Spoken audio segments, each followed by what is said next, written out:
the Around the NFL podcast. Loves Andy Dalton in a beard. Hello, Carrot Daddy. Welcome to another edition of Around the NFL. My name is Dan Hanzus.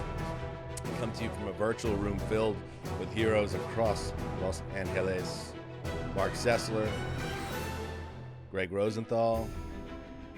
What was that? Carrot Daddy. Jason Zumwalt. Thank you, buddy.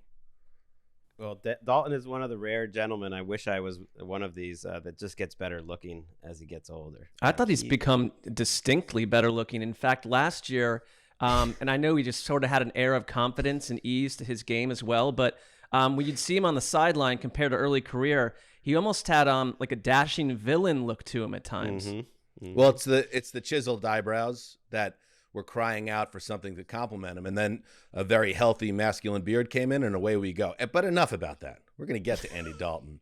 But first, let's welcome in this very important episode of the offseason where we do break down the Dalton Scale. We have to bring in a heavy hitter. So here she comes from ESPN, the queen of NFL media, Mina Kimes. Wow.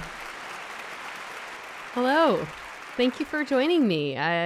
Fourth appearance now? Fifth maybe? I'm not who's keeping track. We should Greg, do that do that SNL thing where you if you are on the show 5 times, you get a jacket. Like a coat. I would love that. Yeah. I would love that. Greg has been on my podcast, The Mina Kimes Show, featuring Lenny, definitely more than 5 times. So I think the scales are still tilted in your guys' favor in terms of me owing you appearances. You've got to get Greg a coat now. Yeah, I need a coat. I never brought in wrap chips as you did when you got sick on the way to your first appearance, I think, on this show, on the way in at the stop at a gas station to puke, I believe. But I also have never sat next to you in first class on the way to the Super Bowl, which Marc did. And I feel like we should at least find a little more about I felt that. lucky to do that. I thought it was, I think for both of us, when you sit down and it's like, do we talk or do we pretend we're now reading a book with headphones on? It was a brief flight out of Burbank to Phoenix. Yeah. And so it was just the right amount of time where I wasn't starting to question myself, like, am I truly just annoying Mina at high levels at this point? You were not annoying me, and it was the perfect length. Because I think if it was, let's say the Super Bowl was in Indianapolis or something, or, a 3-hour plus flight. Right. One of us at some point would have had to transition to putting on headphones, opening a book, but not so. Burbank to Phoenix, perfect for a conversation. The ideal time. And I remember, once Greg and I, because we flew out of a different airport, rendezvoused, and we ended up at a Super Bowl party that Mina was at. Mina came over and, because she's a class act, said hi and everything. And she was like, yeah, I was next to Marc Sessler on the plane. And it was a wild conversation. And then I go to Marc. I said, yeah, you were next to Mina on the flight. And he's like, yeah, it was, just a regular conversation. It was. So I didn't. I would love to know the details of this conversation at some point. I thought it was enriching. I'll describe it as that. Yeah, that's between me and Marc, to be honest. So, not Very trying to make nice. you guys jealous. But. The Mina Kimes podcast, the Mina Kimes show featuring Lenny, ESPN, all over. In fact, if you were to find, this is how many shows Mina is on ESPN. If you were to go find one of those old hunting and fishing shows that ESPN would air before SportsCenter in 1992, you would find a young Mina Kimes on one of those fishing shows. That's true story. Find it and you'll thank me. And now she's giving us just a little bit of her time today. We're going to talk the Dalton Scale. Mina, how familiar are you with the Dalton Scale? We're going to get to it a little later, but it's just out of curiosity. Oh, I know the Dalton Scale. I've heard you guys talk about it. It's not a great episode to be on in terms of public opinion, because I feel like it's a scale that is positioned to enrage fan bases because no fan base wants to be told that their quarterback is the prime meridian. It's just not. It's somehow more insulting than, being told you're a rebuilding team. And yet here I am, ready to alienate one fan base. Well, you don't want to be one of those NFL media people out there. I'm not going to name any names, but I see their strategy. And their strategy in the offseason is pump everyone up. And so that every fan base likes you, every front office likes you. Ooh, talk great about ownership. Like they don't have enough like people talking nice about them. Like talk great about the executives. Just nice all off season. That's not what you get here. We look for mediocrity. I thought you were gonna say you don't like the people in our business who basically rip off this idea and pretend like they started it. Because the Dalton Scale is IP of Around the NFL. Can't wait to talk about it. But first, let us do a little bit of news. What's your favorite Taylor Swift song? Too many to count. Anything off of Folklore, probably. August, The One. Going way back, I would say New Year's. Was it New Year's Day or New Year's Eve? New Year's Day. That's a banger. Yeah, how do you pick this one? But if I pick one album, definitely Folklore. So on brand that Aaron Rodgers would be sitting. I picture him sitting in the woods somewhere, or maybe on a bluff in Malibu, listening to The One and Folklore in general on repeat and just getting real deep, man. Dan, I got to ask you, like, are you, we're getting a lot of Aaron Rodgers, and it's, I think he's been, if anything, warmed up and open with the New York media. Are you enjoying this experience? I know you were a little hesitant going in to this aspect of it. I am enjoying having Aaron Rodgers as the quarterback of my team, yes. All right. Yes. All right. I mean, that was a very political answer. Also, that was the kind of answer you gave when you said, like, oh, I'm a big Swifty, but then when they actually asked him, you realized, like, oh, he was kind of just BSing. Maybe he didn't really know what he's talking he dropped some deep cuts there. I mean, okay. The One, by the way, which is the lead track on Folklore, is like, I don't know if you're a Swifty or anything close, Mina, but that is the one, if you ever like, and Mark, I would be careful with, because you're a nostalgic guy, you'll post the photos of Camp Happiness and things. That's the one, like, if the one that, quote, got away or the one that you have regrets about, Swift nailed that one. So I wonder who Rodgers is talking about in The One, or thinking about, I should say. They have a lot in common, Aaron Rodgers and Taylor Swift. Both provocative, loyal fan bases, divisive, talk a lot about their exes. I guess he doesn't talk about his exes. He's got a string of exes, and now we'll see what he says about the Packers. But oh no, this are they whole going to end up together? Well, I would say this whole season is kind of like an Aaron Rodgers song about his the ex. Maybe I don't know anything about Taylor Swift. That's not obvious from the way I just depicted her. Yeah, I'm surprised by how many. Think. They're both good. tall individuals. Yeah, maybe this off season, Mark, and maybe this is the all too well 10-minute version where it's just going to drag on, and it doesn't need to be 10 minutes, but it is. Let's get to the news and start with, let's do some rule stuff real quick here. The NFL owners voted on Tuesday to approve a resolution that allows players to fair catch kickoffs with the resulting possession beginning at the team's own 25-yard line.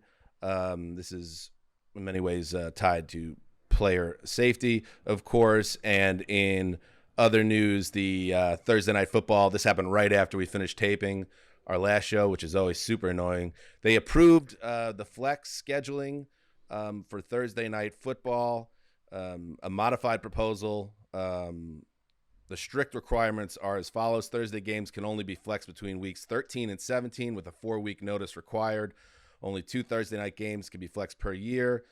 And the resolution notes that the flexible scheduling for TNF is on a, quote, trial basis. Let's hear from Rog on this. Flex has been part of our scheduling for quite a while. We expanded it to Thursday night. It will be used judiciously, if at all. It's a very limited time period, and it's also something that is what we would consider a higher bar. We expanded it to 28 days in the context of our fans and making sure that they have appropriate notice if that does happen. Mina, John Mara is not happy. How about you? With the flex aspect? Yeah. I am kind of surprised that anyone can gin up really strong emotions in response to this. But it's happening. It's not that many games. I don't have the schedule in front of me, but when I looked at the final 5 or whatever Thursday games, there was only one that jumped out as being an obvious candidate. I know which one it is. I know which one it is. And you're saying you can't imagine anyone getting worked up. This is the one game of the year I can go to with my family if they move it. So immediately I was like, when I saw this rule, I was like, that's the game they'll probably move. My daughter, who loves the Rams, has been looking forward to that. We didn't go at all last year. Like, that's the game we're going to go to. If it gets moved to Sunday, which is Christmas, she will not go to an NFL game this year because she'll be flying over to Japan, and we wouldn't have gone on Christmas anyways. But we're not going to go. My What's the daughter's not going game? to see football if they move it. They're not going to see football. It's Rams Lions. Oh, no, Broncos? Is it? I don't even know. Saints Rams. Or Saints Saints Rams. Rams. Saints Yeah. Rams. Come on. But we can't that's go the on one. Sundays because of work, so Thursday night's the only chance I would get, and if it moves, I'm banked. I Mark, think to should we Mina's perhaps point, though, give Greg a heads up, let Greg take a Sunday off and take his daughter to a game?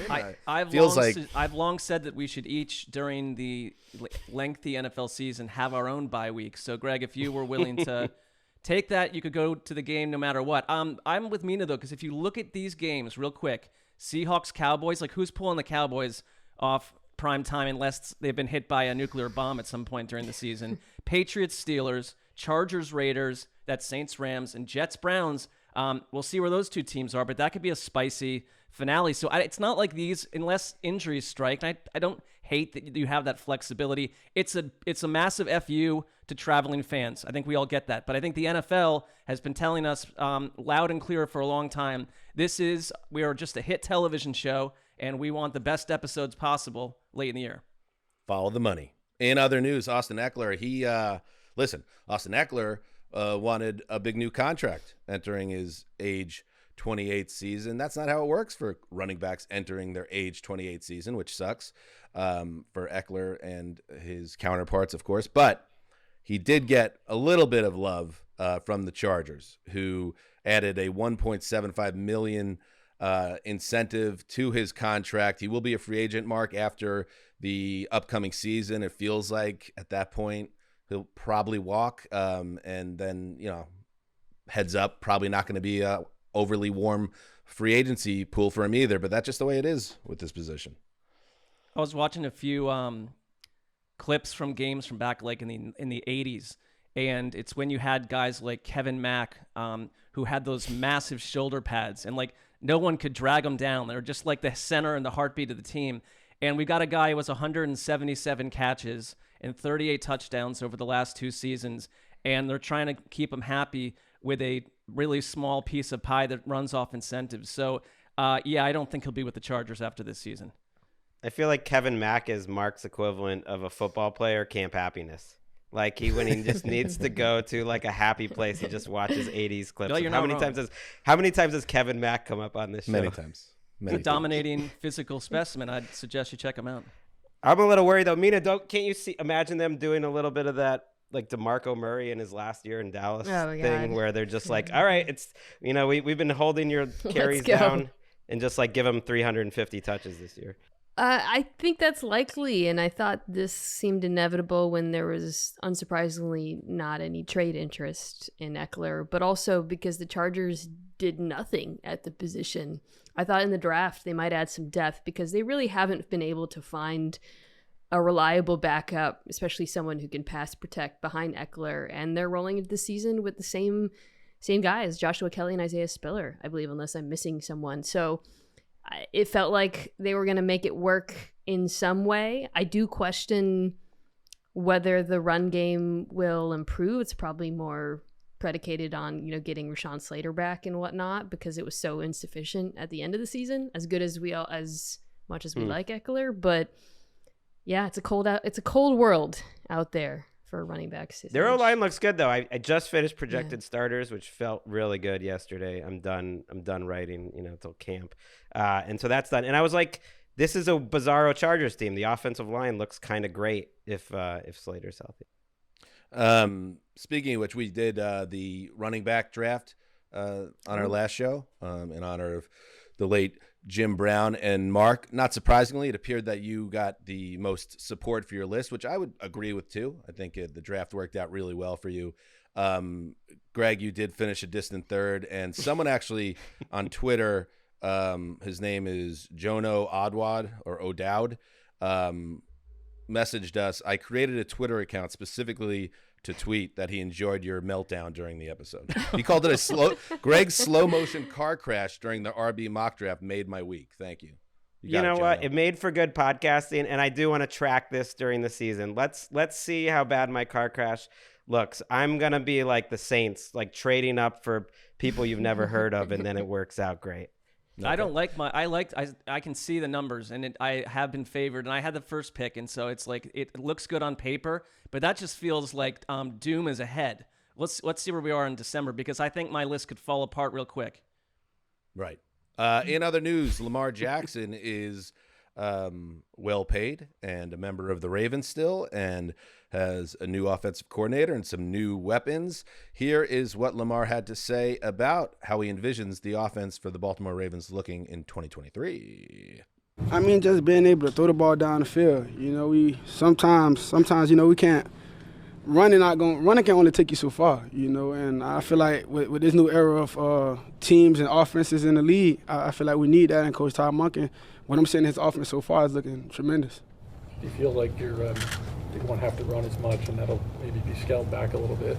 Absolutely, especially with the receivers we have. There you go, Mina. So the conventional wisdom now is that with the new offense and these weapons, that Lamar Jackson is poised to have a big kind of rising type season that maybe could even resemble his MVP year of a few years back. Are you buying all in on stock that Lamar's going to be a monster this year? I'm so over leveraged on Ravens offense stock that my house is up for, you know, I took out a loan on it. Maybe too much, because you're counting on a couple of receivers with pretty recent injury history in Beckham Jr. and Bateman. Both of them I actually feel as being a little bit duplicative. So if one of them were to go down, I still think the combination of the other, Zay Flowers and Mark Andrews, would be sufficient. But yes, everything they're selling, everything I read about Todd Monken, thinking about his offenses over the years, thinking about how he's going to use these players. I mean, can you guys name the Ravens receivers at the end of the season? They're like 1, 2, 3. Their leading receiver had like 700 was Prochet in the mix. Duvernay was hurt. Yeah, that's right. There we go. It was bad. It was gone. Deshaun Jackson was one of the three. Deshaun Jackson. Oh my goodness, that's right. Well, yes. I just don't understand how you cannot. I mean, the improvement is so dramatic. It's hard for me to imagine a situation where the passing game isn't at least better. Well, Duvernay and Aguilar right now are their 4 and their 5, and that's not even counting Mark Andrews. Right.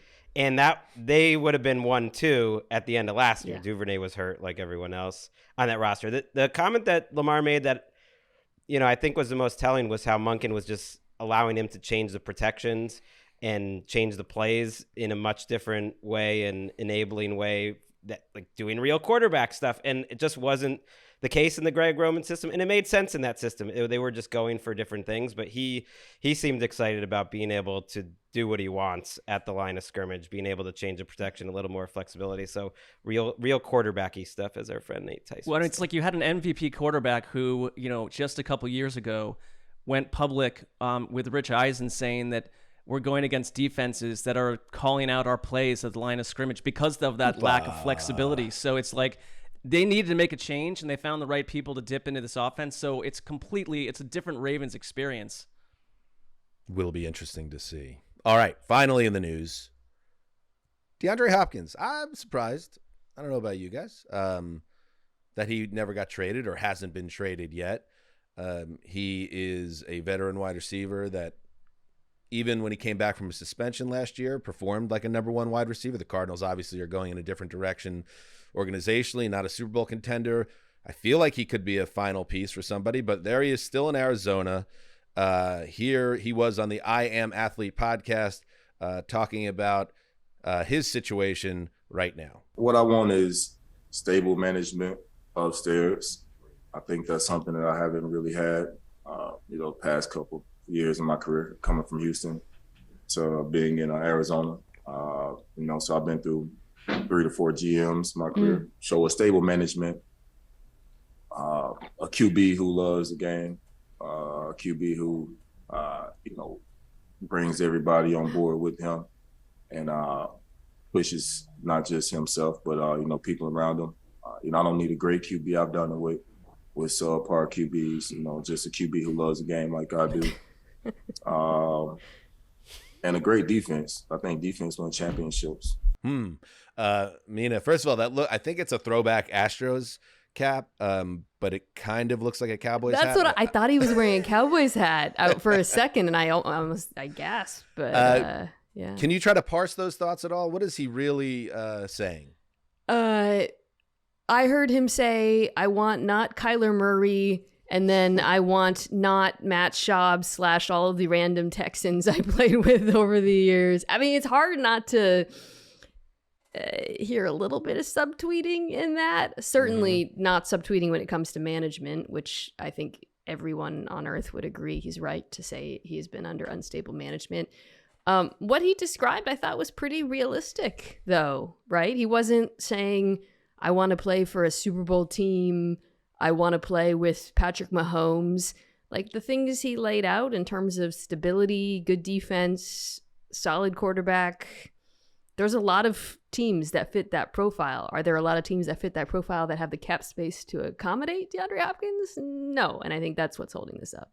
I think one of the reasons that he's still sitting where he is because there is a $31 million dead cap hit over the next 2 years for the Cardinals. So it's not like the most tradable person. They're in a full rebuild though, and it's like I remain more and more convinced that when we reach the end of this journey, that Kyler Murray will not be the quarterback of this team a year from now.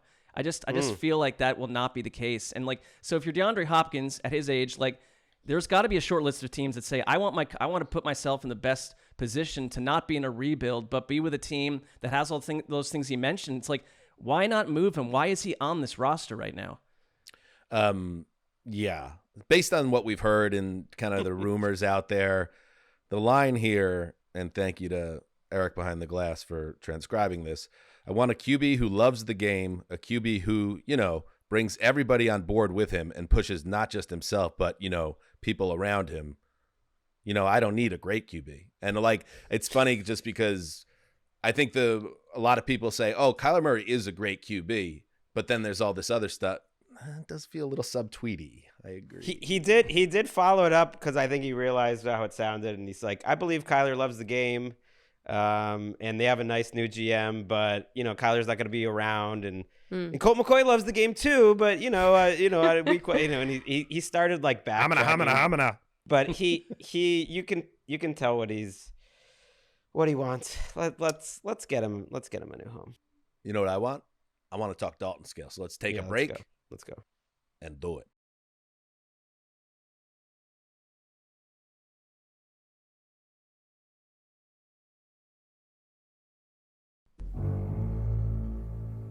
Andy Dalton is the prime meridian of NFL quarterbacks. He represents quarterback purgatory.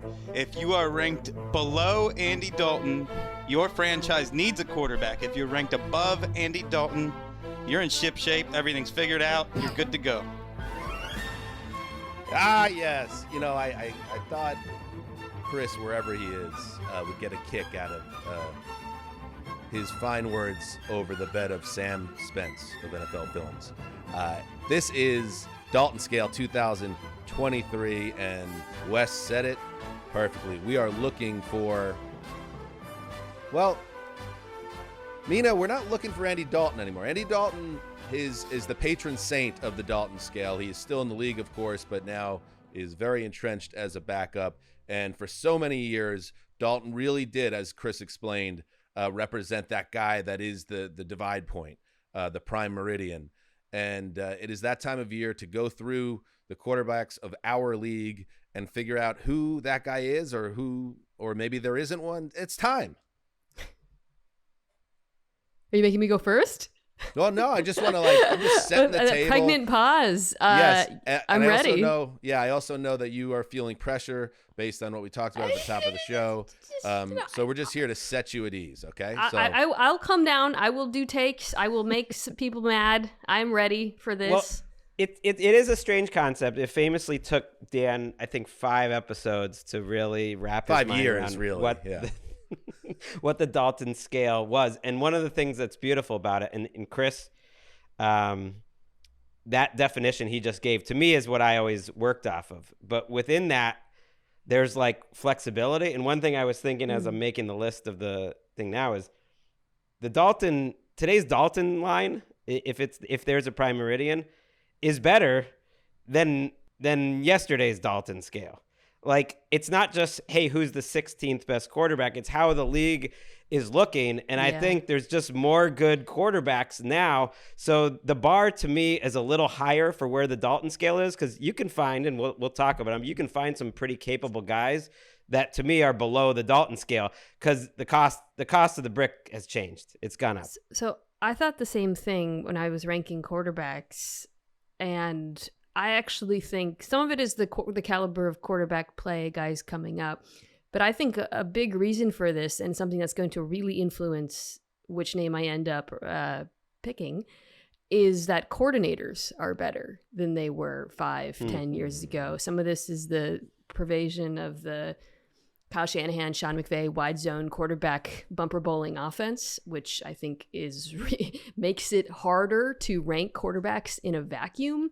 But when I looked at a lot of the guys in the middle, I found that a lot of them were quarterbacks that have thrived in those systems with good play callers, with good protection.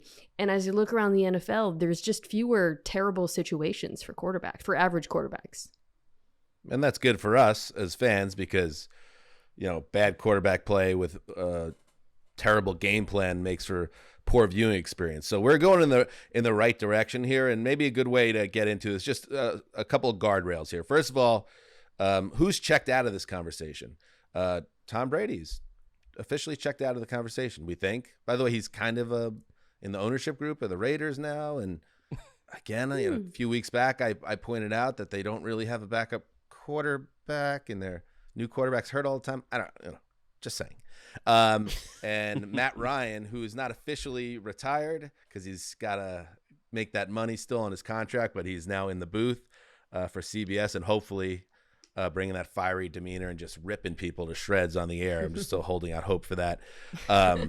Ryan, last year when we did this exercise, I thought that for using my memories of last year, I had Ryan as kind of that guy to keep an eye on. But kind of to Mina's point a little bit, like this stuff, when you are in that middle group and you're a guy that's right on the edge, or you're a veteran that's faded a little bit, or a player that's not overly talented, and then the scheme goes to hell and maybe some injuries, even a guy that on paper looked like it made sense, all of a sudden is performing at one of the worst levels in the league. So it is all kind of connected. Right. I look at like veterans. I mean, I don't know. Other people that we're going to get rid of, I mean, I guess this is obvious. We've done this every year, is like the top of the league. Right. So we don't need to talk like Mahomes, Herbert, Allen, Burrow, Lamar, Hurts, Lawrence. Stop me if you get to anyone. We would even need to discuss Rodgers, Dak. Maybe that was my list. Stop. Everybody that's non-discussion. That's the top tier. Okay, is that it? That's it. I mean, the conceit is like the play has to fall off a cliff after said Dalton, participant. It's got to be like after that list with Dalton in Wes's mind, like everything after was like you're in a hot mess of a situation under center for that organization. So it's like it falls off a lot later to me than it used to in the past, to your point about quarterback play just being better right now. So after you get through those 9 names, Mahomes, Hurts, Allen, Burrow, Herbert, Rodgers, Prescott, Jackson, Lawrence, I'll just get things going here with the guys that were right below there for me, and see where you guys come down on. So I got Stafford. This time last year he was coming off, Super Bowl win and played out of his mind in the playoffs, but now we're another year later, injury wrecked season, and he has a good play caller and a potential bounce back team, or a team that people are sleeping on a little bit. We talked about last week, but I think it's fair to question where he stands at this point.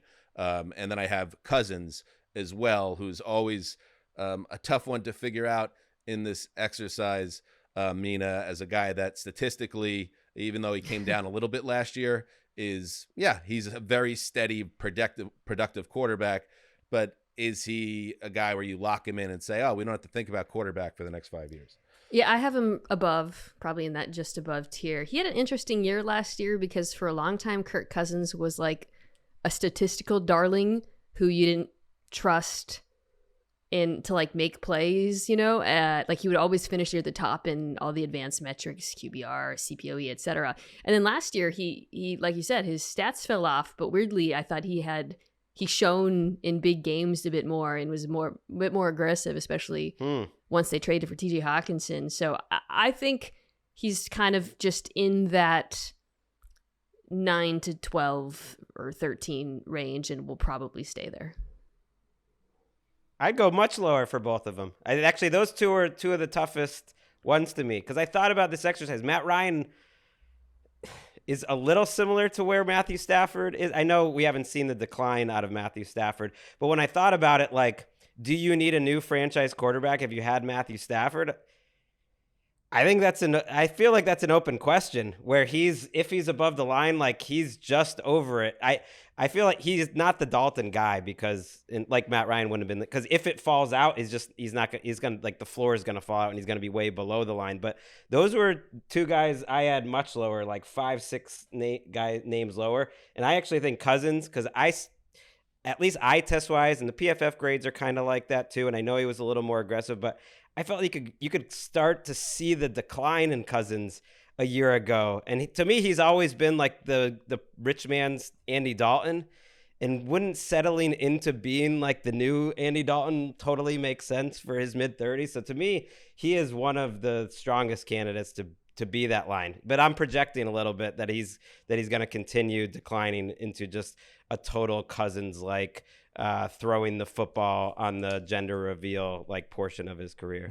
I mean, I think it matters where the team sees that quarterback too in real life, and I think the Vikings are ready to move on after this season. I feel like Kirk Cousins, his name has come up in this conversation consistently every year because there's got to be something about the experience of that quarterback. Like there was an element to Andy Dalton where it's like that 2015 season, he had a couple really wonderful stretches of play, but who actually believed that the destiny of the Bengals was going to be anything other than a glass of milk with Andy Dalton once you got to January? And that's sort of just how I've always felt about Kirk Cousins. So for me, the exercise is like, I can't get on board with Matthew Stafford just because he's coming off a weird year, but he just won a Super Bowl. It's like this quarterback should not ever win a Super Bowl for you. I just want the Dalton heads out there.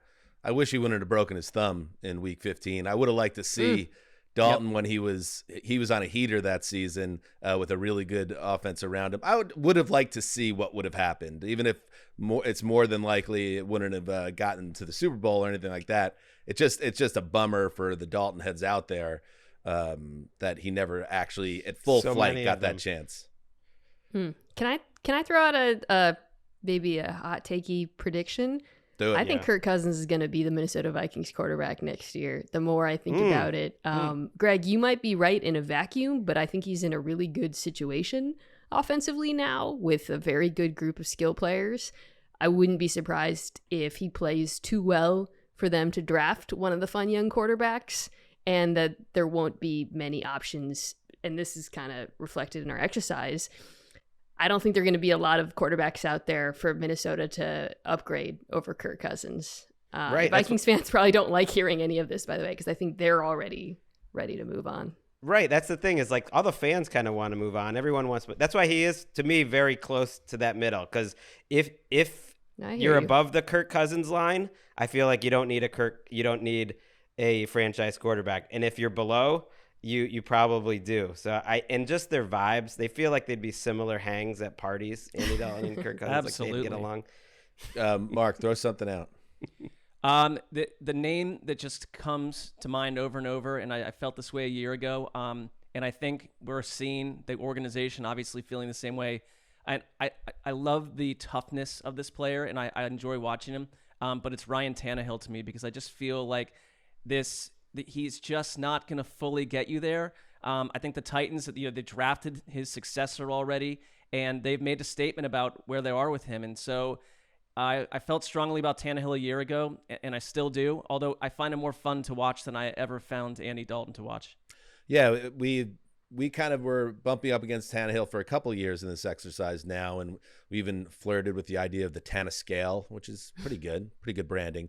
But for me, this was the first time doing this exercise where I thought he fell fairly comfortably beneath the Dalton line. Not that I don't think that he's a guy that can have productive season ahead of him. I think he could even surprise people because people are so low on Tennessee at this point if he could stay healthy. But in terms of what this exercise is, I think he's now on the other end of things. He's getting older. Does anybody have him above the Dalton line in their world? I have one quarterback above the quarterback that I decided was the midpoint, but they're very close and have a lot of similarities. Same. I had him one above the line.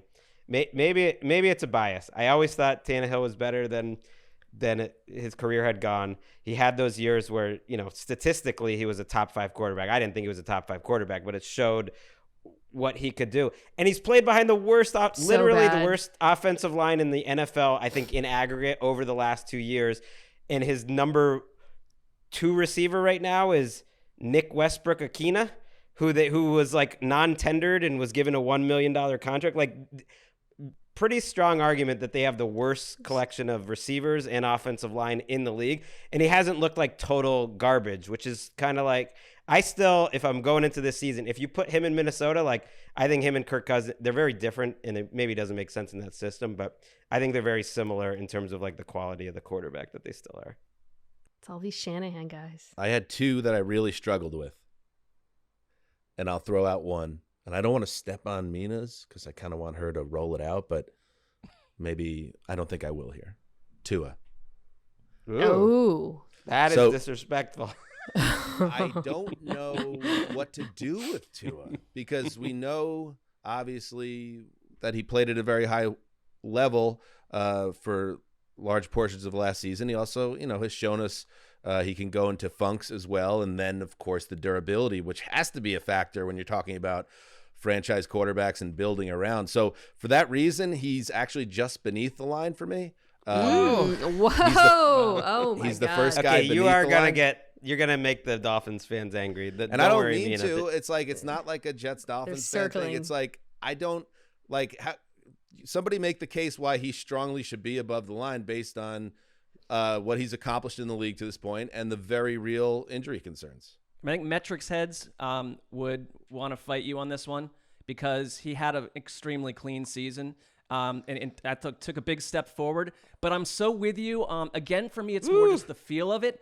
And it's coming from ownership. I get it. But they chased after Tom Brady. They chased after Deshaun Watson. I mean, there were just hints that were never really fully satisfied. Now, I think Mike McDaniel really seems to like Tua based on what he says. But I struggle with where to put him. But I'd put him above the Dalton line with a big wait and see. Yeah. I did exercise on my podcast recently where I was trying to pick the most important players, non-quarterbacks on every team for the season. And for the Dolphins, I ended up with Teron Armstead. And when I was grabbing his splits on and off, it's actually quite remarkable. They almost perfectly coincide with the games that Tua did not play. So Dolphins fans are probably screaming, well, look how much the offense dropped off with Teddy Garoppolo oh my God. Teddy Bridgewater and Skylar Thompson. That'd be a handsome man. That'd be a fun guy. Fun player. Teddy never played. I don't think he played a complete game for them, but they also didn't have their left tackle. So it's a very noisy sample set and sample size. And when Tua played without Armstead, he suffered as well. In fact, the game he got hurt was the one where Armstead got hurt against Houston. Tua was sacked a bunch. And I think that's kind of what makes it harder for me to rank him, just because last year I thought he was excellent when he played. Previous few years, his situation was so awful. So I feel like I don't have a great feel for who he is as a quarterback. And when we look at, I think we're all talking about the same kind of guy, which I keep going, it's these Shanahan quarterbacks, right? Mm-hmm. It's the same guys.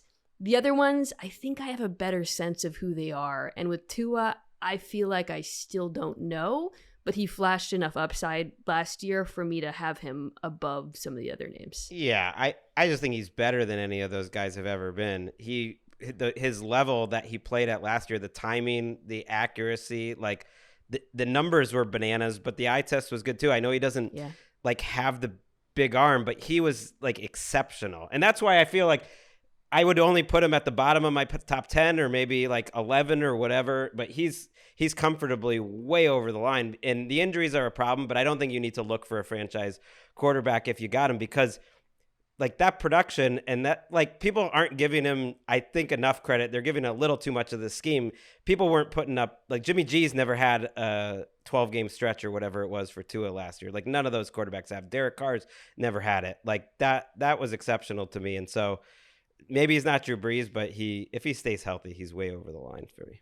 Wait, yeah, I agree if he stays healthy. I guess I can't get over how precarious his situation is in that department. Because if he was a guy you could lock in for 16, 17 starts, this wouldn't be the case. But I hear what you guys are saying. He did start 26 games over the last 2 years. It's not like an outrageously low number. Just saying. Okay. It's slicing with a butter knife, but that is okay. That's fair. It's facts. Who wants to throw another player out? Who else struggled with somebody? I struggled with Tua. Who's struggling out there? I want to hear one of Mina's.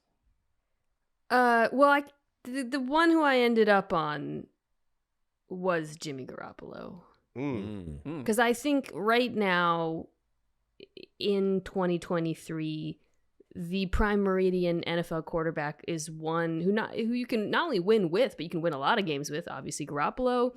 But I don't think anyone would say you win because of. I think it has to be one of these Shanahan guys, because I think they're the ones we keep clustering in this mix. And Garoppolo's a guy, not only, like, his numbers are insane, not just wins. Like, if you look at pretty much everything over the last few years, all of the advanced stats, he always ranks pretty high, except for pushing the ball downfield, extending plays, things quarterbacks do outside of the structure of the offense. Maybe he'll prove me wrong in, playing behind a bad offensive line this year in Las Vegas. But I feel like I've seen enough to know where his strengths, what his ceiling is, what the limitations are. He's a quarterback where I think if you have him, you're comfortable with him. But if you have the quarterbacks who I would rank below him, you're probably not comfortable with your situation. It's a good argument. If it's Jimmy G, and I don't know where you have him ranked a little bit. I have him below the line. Then I feel like the line is quite low. And that's sort of why I started talking about, to me, the Dalton Scale's at a higher level now. It's like, I feel like you can do better than Jimmy G. Even for me, if it's more in the Cousins-Tannehill tier, you're already potentially down to like the 18th, 19th best quarterback in the league. And Jimmy G's just sitting out there. I feel like he's blah and he's an injury risk, so that puts him under the line. For me. I'm curious, like, how many, like, Mark, how many guys do you have as you're above the line? I'm getting the feeling that I have maybe a little stricter parameters, because I only have 12 that are truly guys that don't even think about it. You're set there. Go find other ways to improve your roster. Where are you at? I have more than that on above the line. I mean, for me, the line is a little hazy because I feel like a year ago I would have. This happens every year. Well, no, a year ago, like, I would have also maybe banged the table for like Carson Wentz, but he's not a starter right now. There's these guys that have floated out of starting material.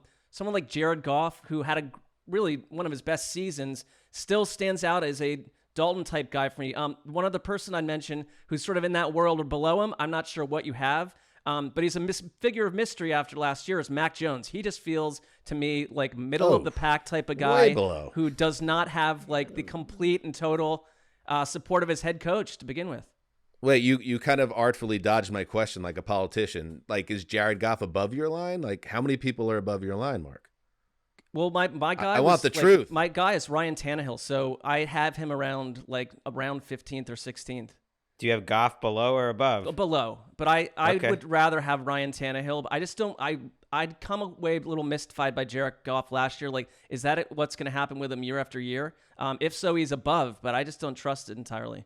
I got him below. Hey, for the two Seahawks fans on this podcast, are you Gino above for both of you? Oh, comfortably above. Gregg? I don't want to blow up your spot here, but you were doing some exercise. I don't know if it's for your podcast where you were ranking quarterbacks for the next 3 years.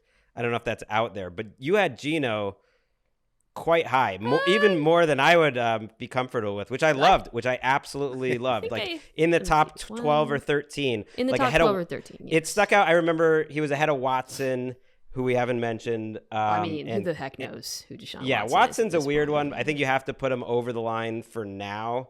Like I'm sort of expecting that he'll come back to a above average. He's my cut point for the record. Like he's the 12th for me.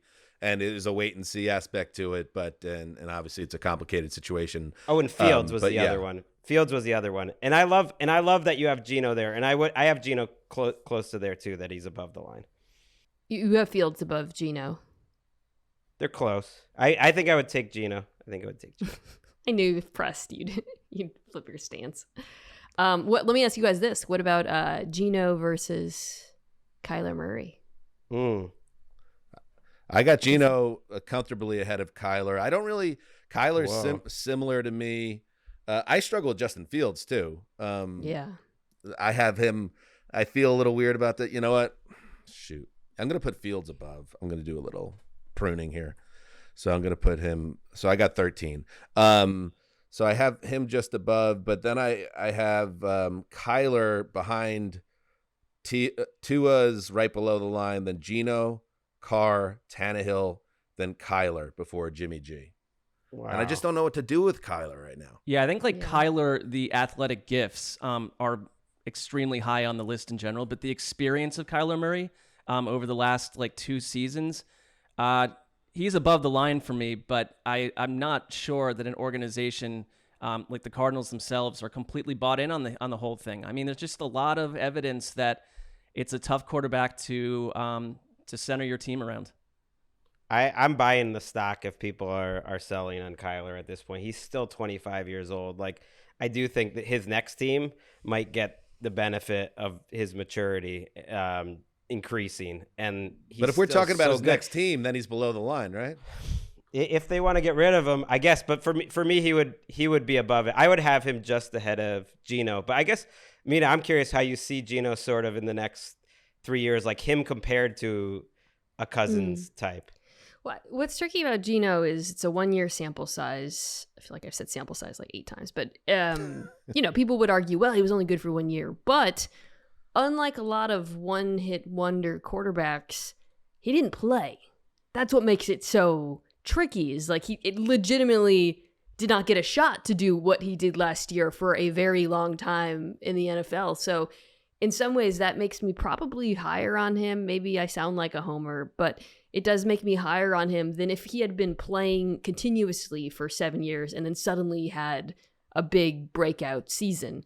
The other thing I like about him is his particular skill set. He's accurate. He's good in the pocket. He has a nice deep ball. I think he sees the field well. Those are traits, especially the play in the clean pocket, that do tend to continue year after year. Again, when we think about one-hit wonders. So, for me, he's not the one of these Shanahan guys that Garoppolo is my Dalton pick, where I think he is entirely dependent on situation. And I think that's why I have him just above in that second sort of 10 to 14 group.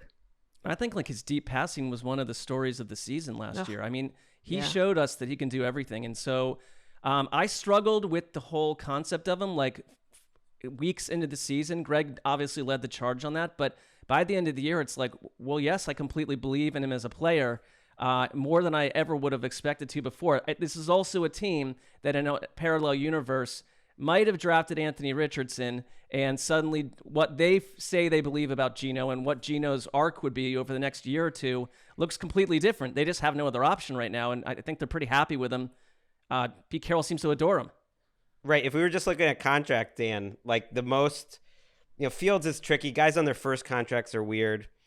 Watson is almost in a category to itself, but the most Dalton Scale contracts out there are Geno, Derek Carr, and Goff.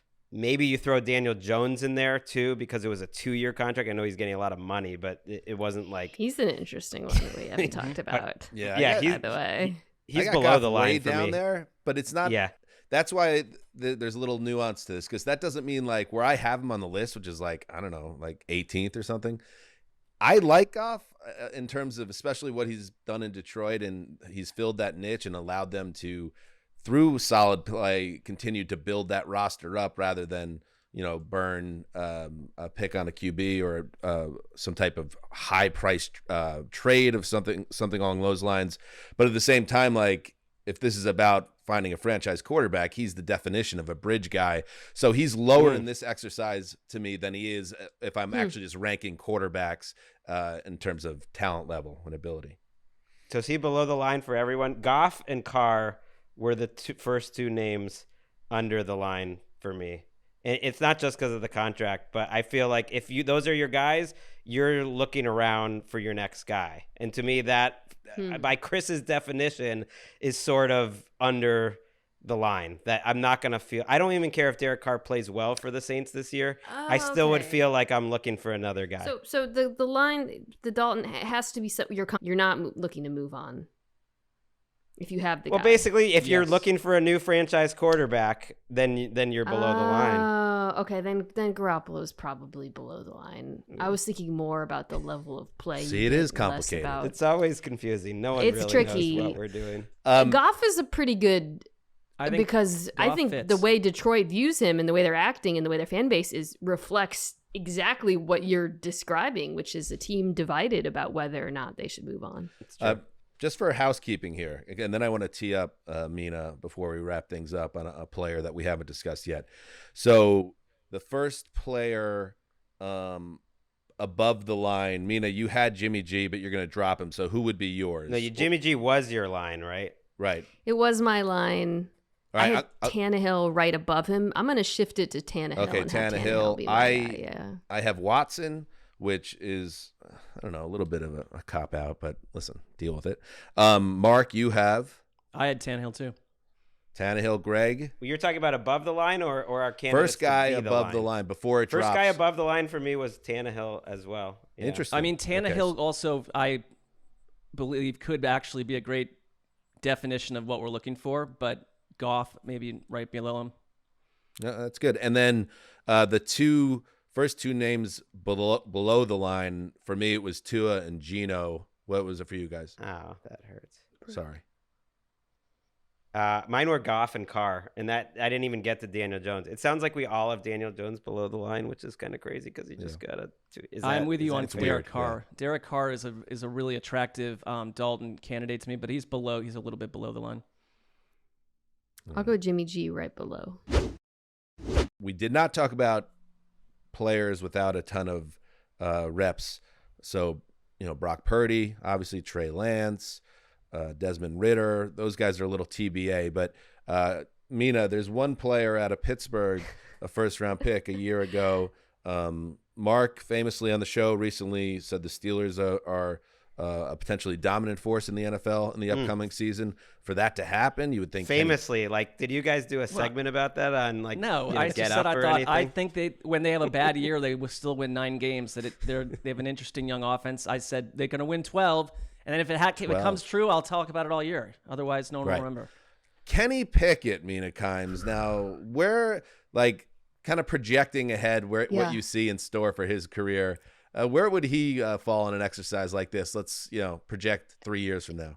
Well, I just watched some Kenny Pickett because I'm talking about him a little bit on my pod, and I just kind of want, because the Steelers' offensive numbers in the final month and a half of the season were actually really good, and I kind of wanted to understand why. And my memory of watching him at the end was that he looked better than I expected pre-draft. I thought there were things that he flashed that I really liked. I thought he was more of a playmaker than maybe I would have anticipated. He plays surprisingly well under pressure. He was attacking downfield more than I would have guessed. There were things that I did not like. I thought the accuracy was a little bit spotty, especially intermediate areas of the field. I thought he still held on to the football way too long, which was a thing he had problems with in college. And some of the decision-making was a little bit suspect. Part of the reason I'm kind of optimistic about him is the things I described, particularly the holding on to the football and the decision making. I think those are things that he can improve upon. it's an incomplete for me. You know, it was just a lot of young players on that offense, still offensive line in flux, a lot of new starters. Speaking of Suss, an offensive coordinator that I know Pittsburgh fans seem to loathe.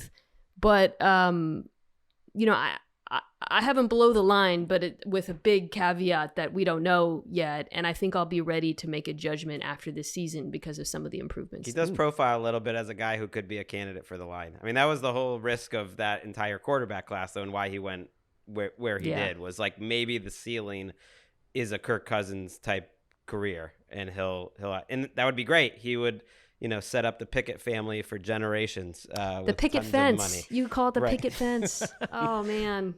But he might not be a top 10 quarterback. It's harder to be a top 10 quarterback right now. Well, it's so It's good. hard. Picket fence. I would say get the trademark application out for that. Just a quick aside here, because it just crossed my desk.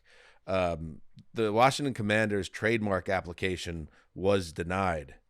According to Josh Gerben on Twitter, the U.S. Patent and Trademark Office denied the application for the name Commanders. The reason for the denial was, one, the existence of a trademark for Commanders Classic, and two, pending applications filed by a man in the D.C. area. The Commanders Classic is the name of an annual college football game between Army and Air Force. So this is very current or soon to be ex-ownership. They did not clear the trademark of the name, so they might be changing their name, Joe Theismann, whether you like it or not, buddy, because they don't even have a trademark on it. I mean, I recognize they're one of the most incompetent organizations around, but how do we even get to this point without that having been legally? They did a whole That's my new favorite story of the offseason. We got to go back to the team. We got to go back to the team. Yes. Washington football team. No. It's coming back. Such a good name. Wait, can we? I do want to throw out one name we haven't even mentioned, because, you know, he did get like $140 million guaranteed, and his team did trade, I think, 3 first-round picks and 2 second-round picks. Like, Russell Wilson didn't even come up as like an option here. I guess we all assume he's below the line, but it's I just wanted to enter that for the record. What a difference a year makes. Jimmy G and Daniel Jones comfortably below the line. Whew. What a I have him sandwich. below Mack and Pickett, because at least I think Mack and Pickett, and I'm not giving up on Mack. He's below the line, but I think he has a chance. Like, at least I think they have a better chance to get there. Below. Yeah, he's below. He's near. So the thing that I was ranking quarterbacks for the next 3 years, I had a lot of trouble getting Russell Wilson out of my bottom 5. And it's context doesn't matter, so I don't care that Sean Payton is going to probably make him look better. You're a good person to ask, Mina, as we kind of wrap up this chat. Obviously, you watched him more closely than anyone during his Seahawks run, and we all know we don't need to rehash everything that went wrong last year in Denver, but it literally was everything. Do you get the vibe with a better coordinator and a year removed from the wreckage that he could be someone we're talking about at the line or closer to it next year, or do you think this guy is just in irreversible decline at this point? I mean, Sean Payton in his final years with the ghost of Drew Brees still called a top 5 offense in the NFL, so I'm not betting against that man. I think people also downplayed the number of injuries on that Broncos offensive line. Javonte Williams, even like Tim Patrick. I know that sounds like an excuse, but I thought was going to be an important part of that offense. So I think they'll be better. But as far as Russell Wilson's decline, that's been happening. It was happening for a couple of years before the trade. So I don't expect any sort of dramatic reversal. I think the question is, can he just make him look semi-competent? It's a nice little roster. They got like 6 receivers deep. Semi-competent. Remember what they gave up to get the man, and now you have football expert Mina Kimes saying, "Can they get him semi-competent?" I think they can. Now we've got him buried. Dulcich. We've got him buried below Goff and Carr and Daniel Jones. I mean, I do too. They're out after. I think they can get out after this year. You know, it's expensive, but I have him above Jones, Mack, Daniel, really, Goff, and Baker. Yeah. You go above Goff. Ooh. Yeah, Goff, again, I guess I'm looking at it a little differently. I like Goff, but not in this exercise. I feel like the Giants fans are going to be second in terms of getting annoyed at this exercise behind the Dolphins fans. So are we proposing who the scale is? Are we doing that? I mean, I'm not going to fight it if 3 out of 4 have Tannehill and he's pretty close. But that's above the line. I thought we're looking for the line. There's someone that's the whole thing with Dalton was he wasn't one or the other. I've always thought as the last couple of years and after Wes, the line is just Andy Dalton. I don't know, but I feel like he was a one in a million guy.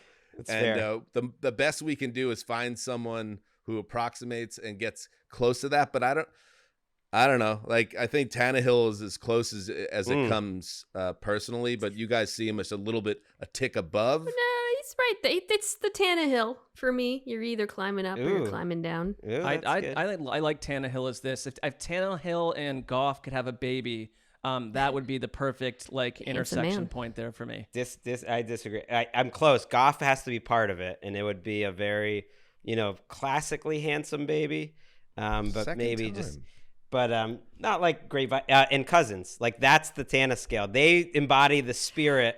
I think this is Cousins' destiny, and I think that's my proposal. It's a Cousins Goff baby is the top. Scale. Earlier in the show, you said that if Jimmy G and Teddy Bridgewater would make a really hot person, that it'd be fun. I bumped up against that a little bit. It'd be fun. Yeah, it's a little bit of Teddy bias creeping in, I think. Yeah, a little bit. All right. Unbelievable. I think we've done important work here. Mina, you've said it all. Do you have any plugs?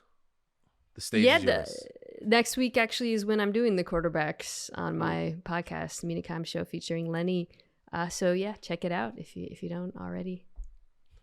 And is it true? Can you confirm that if people find the hunting and fishing show from 1992, 6 a.m., you will see a very young Mina Kimes in that boat putting worms on a hook? I'm really not on ESPN that often right now. It's the off season, so I am on in about 2 hours on NFL Live. But Do you know how to fish? She didn't deny it. I have been fishing before. Hunting, no. All right. Catch anything good? It was with Von Miller, and I caught a fish, and he didn't. Whoa! He's a big outdoorsman, what a brag! Right? What a boast! Isn't Von an outdoorsman? Isn't he way into He that is. stuff? Yeah, he is an outdoorsman. That's It pretty was not bad great beat. for the story. Yeah. Yeah. You also are the only person ever that's only gone fishing once, and it was with Von Miller. Yeah. I have a lot of answers like that. I was gonna say fishing sucks, but we already have enough people mad at us, so we don't need to. Fun. I like fishing. Don't make them mad. Yeah. All right. Thank you, Mina, for everything. And listeners know that it is a holiday weekend coming up, Memorial Day, so we will not be taping on Monday, but we will be back on Tuesday. So don't worry. For all the people that need that late May content, it is coming your way. Just hold tight.